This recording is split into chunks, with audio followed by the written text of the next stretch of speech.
Hello friend, welcome to GATE library. दोस्तों, आज हम गेट 2017 में आए हुए ऑपरेटिंग सिस्टम का क्वेश्चन सॉल्व करने जा रहे हैं, जहां ये हमारा टेबल दिया हुआ है और हमें इसमें क्या अप्लाई करना है, प्रायोरिटी बेस्ड शेड्यूलिंग एल्गोरिदम को अप्लाई करना है और इसे सॉल्व करना है, जिसका मोड यहाँ पे प्रीएम्प्टिव दिया हुआ है और इसमें से हमें निकालना है एवरेज वेटिंग टाइम। ठीक है।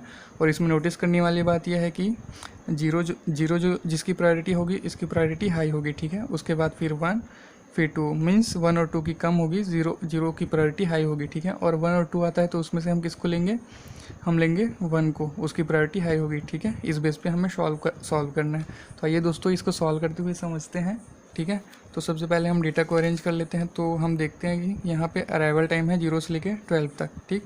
तो ये हुआ हमारा अराइवल टाइम और सबसे पहले हमारा 0, उसके बाद है फिर 2, उसके बाद है फिर 5, उसके बाद है 9 और उसके बाद है 12। ठीक है। और अब देखते हैं 0 अराइवल टाइम पे हमारा प्रोसेस P1, 2 पे है हमारा प्रोसेस P4 और 5 पे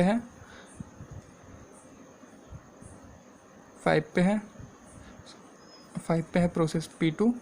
ठीक है। और उसके बाद 9 पे है P5 और 12 पे है P3। ठीक है। ये हमने इसको असाइन कर लिया और अब कर लेते हैं बस टाइम। ठीक। तो बस टाइम 0 पे है हमारा 11, उसके बाद 2 पे है हमारा 10 और 5 पे है 28 और 9 पे है 16 और 12 पे है 2। ठीक है। और साथ ही साथ इसकी प्रायोरिटी को भी इसमें साइन कर लेते हैं। P1 की प्रायोरिटी है 2, P4 की प्रायोरिटी है 1 और P2 की प्रायोरिटी है 0, P5 की प्रायोरिटी है 4 और P3 की प्रायोरिटी है 3। ठीक है। हमने ये डेटा को अरेंज कर लिया। अब इसे हम सॉल्व करते हैं। तो अब इसे हम सॉल्व करने के लिए बनाना पड़ता है ग्रैंड चार्ट। तो यहाँ पे हमने ग्रैंड चार्ट बना लिया। ठीक। ये हो गया। और हमें पता है कि CPU स्टार्ट होता है 0 से। ठीक है। तो 0 पॉइंट पे देखिए, 0 पॉइंट पे हमारा प्रोसेस P1, तो यहाँ पे प्रोसेस P1 आया। और अब क्या होगा, हम इसे कब तक चलाना है, 0 से लेकर 2 अराइवल टाइम तक। ठीक है। ऐसा क्यों चला रहे हैं हम, क्योंकि इसका मोड है वो प्रीएम्प्टिव है। इसमें हमें क्या करना रहता है, एक प्रोसेस को नेक्स्ट प्रोसेस तक चलाना पड़ता है। ठीक है। नेक्स्ट अराइवल टाइम तक। ठीक। तो देखिए 0 से हमारे पास नेक्स्ट अराइवल टाइम 2 है, जहाँ पे कोई प्रोसेस मिल रहा है तो हम इसे चलाएंगे 2 यूनिट ऑफ टाइम के लिए। तो 0 से ये 2 तक चला, तो मीन्स यहाँ पे P1 का बस टाइम होगा 11 से 9। ठीक है। और अब क्या होगा, हमारे पास हम 2 अराइवल टाइम तक चले गए, मीन्स हमारे पास 2 प्रोसेस आ गए। ठीक। तो अब हम इसमें से किसके लेंगे, जिसकी प्रायोरिटी हाई होगी। तो देखिए P4 की प्रायोरिटी है हाई, इसका 1 है प्रायोरिटी, तो मीन्स इसकी प्रायोरिटी हाई है। तो अब आएगा हमारे पास प्रोसेस P4 और अब ये कब तक चलेगा, नेक्स्ट अराइवल टाइम है हमारे 5 तब तक। तो यहाँ से हो गया 2 से ये 5, मीन्स 3 यूनिट ऑफ टाइम लगा। तो 10 से होगा ये यहाँ पे 7। ठीक। और अब हम कहाँ तक पहुँच गए, प्रोसेस मीन्स अराइवल टाइम 5 तक पहुँच गए। ठीक है। तो अब हम देख सकते हैं कि हमारे पास कौन सी प्रोसेस आएगी, किसकी प्रायोरिटी हाई है, यहाँ पे P2, जिसकी प्रायोरिटी है 0 की प्रायोरिटी हाई है। ठीक है। ये क्वेश्चन में भी मेंशन किया हुआ है। तो यहाँ पे आया P2 और अब हम जानते हैं कि देखिए 0 की प्रायोरिटी सबसे हाई होगी और इससे किसी मतलब और कोई भी प्रोसेस है उसकी प्रायोरिटी हाई नहीं हो सकती, इसलिए हम इसे कम्प्लीटली एग्जीक्यूट कर सकते हैं। ठीक है। तो यहाँ पे है, इसका बस टाइम है 28, तो 28 यूनिट ऑफ टाइम के लिए चलाएंगे। तो ये हो गया 5 और 28 33 और ये जो हमारा प्रोसेस है वो कंप्लीट हो गया। और अब देखिए हम 33 अराइवल टाइम तक पहुंच गए, मीन्स इससे आगे 33। इस बेस पे हम कह सकते हैं कि हमारे पास सभी के सभी प्रोसेस आ गई। ठीक है। तो अब हम क्या करेंगे, अब जिसकी प्रायोरिटी हाई होगी उस प्रोसेस को पहले कंप्लीट करेंगे। तो देखते हैं सबसे हाई प्रायोरिटी किसकी है, प्रोसेस P4 की। तो प्रोसेस P4 यहाँ पे आया और इसका है बस टाइम 7, तो ये हो गया हमारा 40 और ये भी हमारा कंप्लीट। ठीक। और अब कौन सा प्रोसेस है, P1 है, तो P1 यहाँ पे आया और यह 9, तो ये हो गया हमारा 49, साथ ही ये भी कंप्लीट हो गया। ठीक। अब कौन सा प्रोसेस है, हमारा P3 है, तो P3 यहाँ पे आया और जिसका बस टाइम है 2, तो ये हो गया 51 और ये भी हमारा कंप्लीट। और उसके बाद है प्रोसेस P5, जिसकी प्रायोरिटी है 16, तो ये यहाँ पे आया और ये हो गया हमारा 67। ठीक है। ये भी हमारा प्रोसेस कंप्लीट हो गया। ठीक। हमने ये गैंट चार्ट को कंप्लीट कर लिया। अब चलिए इस वैल्यू को हम यहाँ पे टेबल पे असाइन कर लेते हैं। तो सबसे पहले कंप्लीशन टाइम, तो इस ग्रैंड चार्ट से हमें कंप्लीशन टाइम निकल जाएगा। ठीक है। तो इसके लिए हमें देखते जाना है राइट साइड से लेफ्ट साइड की ओर, ठीक है।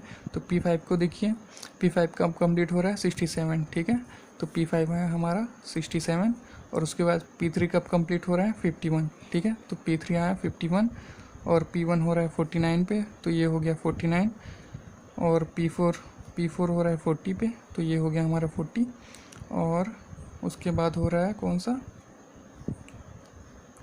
P2 हो रहा है हमारा 33 पे, ठीक। इस तरह से हमने कंप्लीशन टाइम को भी असाइन कर लिया। अब हमें निकालना है टर्न अराउंड टाइम।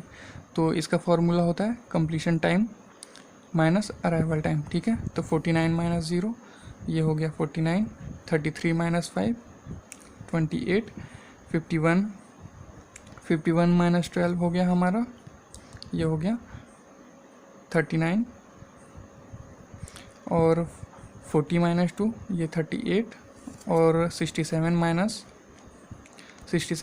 9 ये हो गया 58, ठीक है। इस बेस पे हमने टर्न अराउंड टाइम को भी निकाल लिया। और अब हमें क्या करना है, अब हमें करना है वेटिंग टाइम को निकालना है, ठीक है। तो वेटिंग टाइम कैसे निकलता है, ये टर्न अराउंड टाइम माइनस होता है हमारा बस टाइम, ठीक है। तो अब देखिए 49 माइनस 11 होगा, 49 माइनस 11 हुआ हमारा 38, ठीक है।